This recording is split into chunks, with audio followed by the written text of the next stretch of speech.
What did I think? Does that matter? I mean, I thought it was good. Yeah. Does that help you? Do you want to watch the video more now? Can we be friends?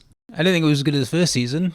I doubt anyone did they? Because I guess what was great about the first season was the idea, right? The idea is very simple.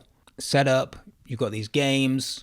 You're very likely to be killed if you play them, but there's lots of money at stake, right? It was very on the nose, kind of eat the poor satire of capitalism. And it was just very good at showing the sort of psychology, the horrendous violence, the fact that you're completely against the odds all the time, that you're more likely to die before you ever make any money, but you go on regardless.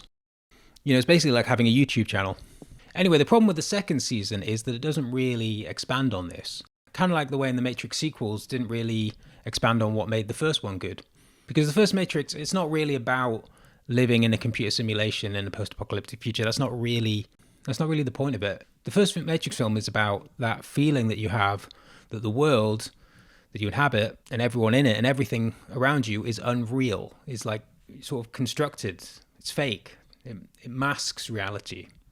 And obviously this can be interpreted in numerous ways. You could be hyper-reality or post-modernity. It could be gender norms, right? It could be all these things. But the important thing is it's not about a machine world living on the surface, drilling down, trying to kill the humans that are living underground. I mean, like the post-apocalyptic society of Zion, even the computer simulation itself is secondary, right? It's not what made the film good. No one came out of the cinema thinking, well, that's all very well, but I wonder, does Zion have indoor plumbing? I enjoyed The Matrix, but I do wonder, does The Matrix contain programs that can create shortcuts that allow you to open back doors? And these back doors are represented in the simulation as real doors. I wonder if that's the case. At the same time, the fact that as the movie progresses, you start to find out that it is a computer simulation is interesting, and it's a sort of satisfying conclusion in the end, but it's the mistake of the Matrix sequels is to concentrate on that and expand all of the lore and everything around that, and not really the whole psychological thing that the first film was about. But I guess, what else are you going to do? Although actually, wait, just think about it, isn't there a thing in the second one? He stops the Sentinels in the real world, and there's like a possibility that maybe he's in a second Matrix. I mean, that wasn't really followed up on, but I suppose that could have been interesting. Maybe, I don't know. Anyway, instead what you end up with is a protracted machine gun fight, which is basically how Squid Game Season 2 ends as well. But if all you can think of for your final episode is like a half an hour gun battle, then I think it's probably worth taking a step back and thinking we've something's gone wrong with this story. So anyway, I was thinking, what could you do? How could you expand on Season 1 in a more satisfying way to sort of work on the ideas of that? And I thought what would make Season 2 good would be if you sort of expanded the metaphor, the satire of the games by incorporating the whole system, the guards and the management and everyone on the island, into the game itself. So it became sort of self-sustaining, like the system we live in. So for example, one of the rewards you would get for winning a game or doing well in a game would be to become a guard.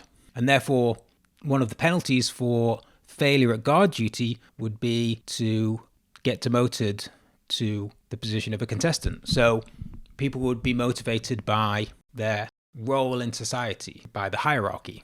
We don't just participate in the system, but we also prop it up. So for example, a character like Thanos, who is good at the games, but a bit of a loose cannon, would quickly get promoted to being whatever the lowest PlayStation button is that the sort of dinner lady level?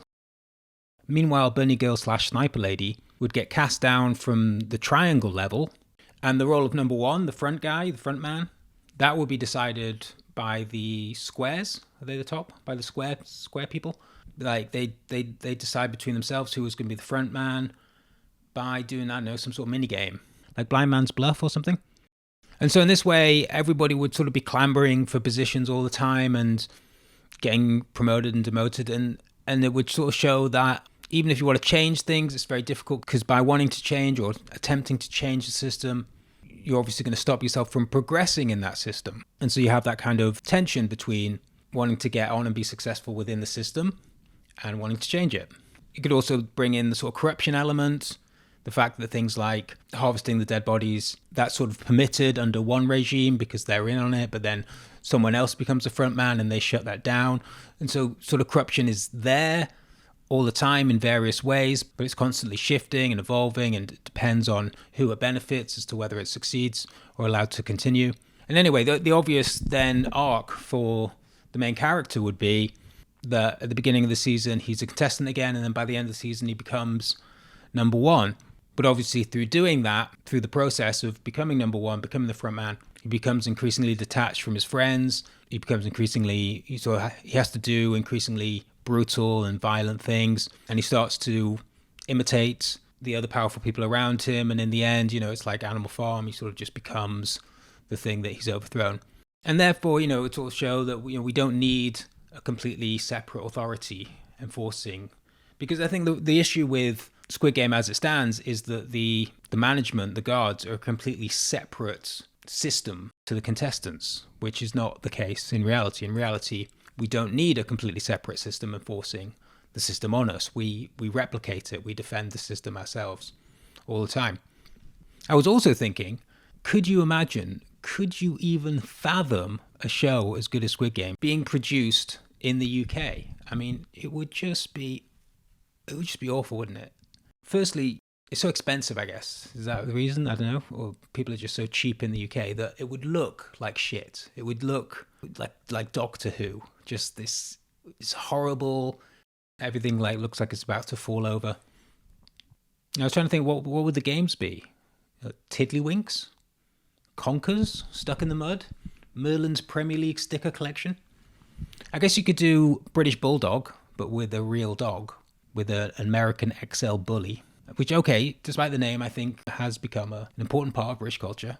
I mean, I can't believe, just last month, I read about 2 people being mauled by American XL Bullies. I thought it was a ban. What's going on? I think Starmer, instead of making ludicrous, unachievable promises like fixing the NHS, what he should do, he just concentrate on one thing, right? In 2025, he's going to achieve one thing, and that is to stop people being mauled in the street by wild animals. Can we not even fix that problem? Is that beyond us now?